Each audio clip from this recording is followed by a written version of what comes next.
When the FIRE movement topic is brought up, there may be a lot of different perspectives out there. You may either hate the idea with a passion, or on the flip side, you may love it with a dying love based on what you've heard.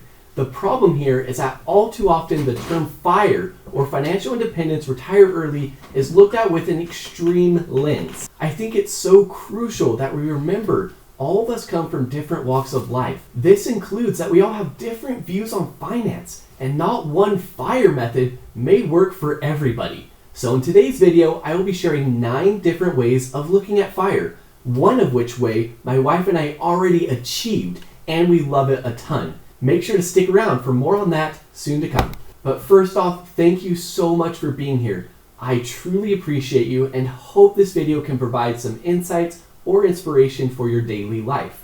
Please leave a like and subscribe to see more ways to achieve financial freedom with stories on how my wife and I reached semi-retirement and moved abroad. So what exactly are the 9 types of FIRE? Let's examine further, shall we? First is traditional or regular FIRE. This term you may be more familiar with. The traditional FIRE movement is about saving as much money as possible and investing it in a diversified portfolio.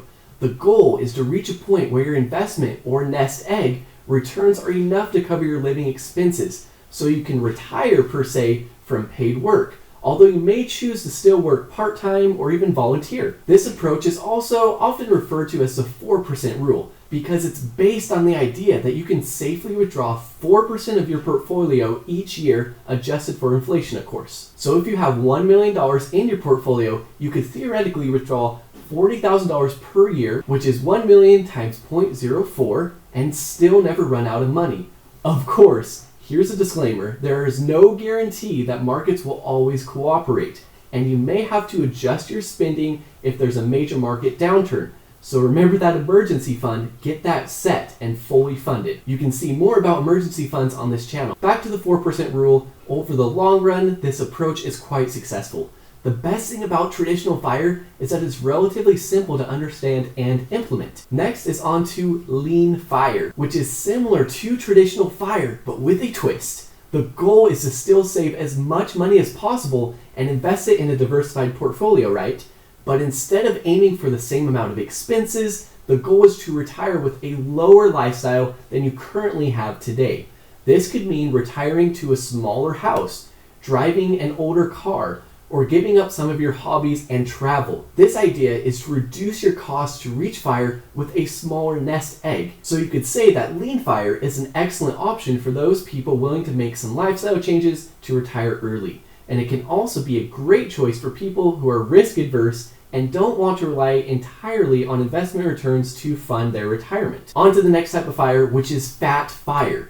This is, of course, the opposite of lean FIRE, and instead of retiring on a leaner lifestyle with less costs in your daily life, the goal of fat FIRE is to retire with the same or even better lifestyle as you have currently. To do this, you'll need to save a lot of money. Fat FIRE is a good option for people willing to take on a bit more risk to retire early with a better lifestyle. To be honest, the average person may not be able to save enough to reach a fat FIRE lifestyle, but if you have a high income and are willing to take a few gambles and save as much as possible, I mean, it could work for you. Obese FIRE is the next type, which is similar to fat FIRE, but with one key difference. Instead of retiring on the same lifestyle as today, the goal is to retire with an even better and more luxurious lifestyle. Some of you might be thinking, isn't that just called rich? And well, yes, but the term obese FIRE is usually used to describe people who are retiring with a lifestyle that is far above their current lifestyle. Think about luxury cars, having a mansion, or a getaway vacation home or cabin, that type of lifestyle. This could also mean retiring to a private island, buying a yacht, or living in a mansion. So to prepare for this type of FIRE, you'll need to sacrifice quite a bit in the beginning and have enough funds invested for enough time to make sure that you have enough to enjoy the obese fat FIRE life. For me, it comes down to relationships and having the flexibility to live life on my own terms and not have to worry about money. So for me, obese FIRE is not a necessity, which leads to our next type of FIRE, which is Coast FIRE. Coast FIRE is a strategy for financial independence that involves saving as much money as possible over a short amount of years and then letting your investments grow without contributions. So basically with Coast FIRE, You save up enough until you reach a predetermined amount by a specific age, at which point you can stop saving and let compound interest coast you on to your desired retirement nest pile. Once you've reached your co-spire number, where your investments grow by themselves, you can take on a part-time job or establish some passive income streams to live off of until you reach financial independence. So you just need to make enough money to cover for your living expenses. So my wife and I actually hit co-spire late last year, which allowed us to retire abroad, quit our 9-to-5 jobs, and pursue more of our passions in life. Since we hit our co-spire number, we know that our investments will continue to grow without any contributions. We still want to contribute, but even without any contributions, they will continue to coast along, and compound interest will go to work for us until retirement age, where our nest egg will be big enough by itself to allow us to retire comfortably. To see more about our stories, you can check out other videos on this channel. I share reasons why we decided to semi-retire in China and much more. Feel free to take a look. Next is Flamingo Fire. I don't know why I did that. Flamingo Fire is a new concept that is quickly gaining popularity. This name comes from the Money Flamingo blog, which discusses various ways to achieve financial independence. We are a big fan. It refers to the 3 stages of retirement: semi-retirement, early retirement, and standard retirement. In the first stage, you work full-time to develop this nest egg by saving and investing. You enter semi-retirement when you reach half of your FIRE number. During those 10 years, you don't need to invest. You can retire if it doubles in 10 years. After that, you can work a part-time job or a less paying job that makes you happy till then. And then 25 times your estimated living expenditures is full FIRE, or stage 3. This final stage is when you are truly retired and no longer working. The Flamingo Fire concept is an innovative way to think about retirement.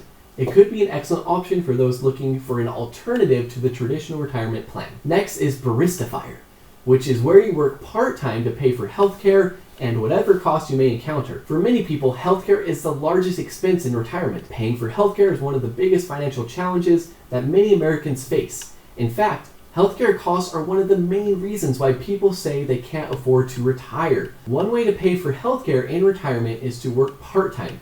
This is also known as Barista Fire. With Barista Fire, you're working part-time to cover those healthcare costs. Once those costs are covered, you can then use the money you've been saving to retire early. The strategy really is becoming more and more popular as healthcare costs continue to go on the rise. It's a great way to ensure that you have the coverage you need while also giving you the freedom to retire early. On to the next type of fire, Slow Fire, which is where you're working towards financial independence, but you're not in a hurry to get there. The goal is still to reach financial independence, but you're not in a hurry to quit your job. It's a great option for risk-averse people who want to slow down and take a more steady approach, which I mean, there's nothing wrong with that. The key to making Slow Fire work is to find a balance between saving and retirement for enjoying your life. Even with Slow Fire, you can still retire early. Just make sure to calculate your nest egg and how much you need for retirement. You can use the 4% rule or the 25 times rule. Both are very common and well known. Next is Fart Fire or Fast Fire. Fart Fire is where you're working towards financial independence, but you're in a hurry to retire. The goal is to reach financial independence as quickly as possible so you can quit your job and enjoy full retirement. If you're this type of person who loves to throw caution to the wind, Fart Fire may be the best approach for you. It's risky, but it can be very rewarding. The key though is to make sure you have a solid plan before you dive into this type of fire. You need to know how much you need to save and how much you will invest your money. You also need to be comfortable with the idea of retiring early. If you're not ready to retire, Fart Fire may not be the right approach. It's important to remember that when you're trying to speed up the fire process, it's possible to make some mistakes. If not careful, everything could be lost that you worked so very hard for. Now you may be thinking, wow, there's so many different types of fire. I implore you to not get caught up in too many of the fine details. First, think about your own circumstances. There's some questions you can ask yourself as well, such as, what are your goals for the next 5, 10, 20, 30 years? How much risk are you willing to take? How much time do you have to save? What's your lifestyle like? And what do you want it to look like after retirement? Do you want to retire early? Once you answer these questions honestly, you should have a better idea of which type of fire may be best suitable for you. For my wife and I, we love Coast Fire because we worked very hard to reach that number, and now we're working on our passions and other side projects that we really enjoy.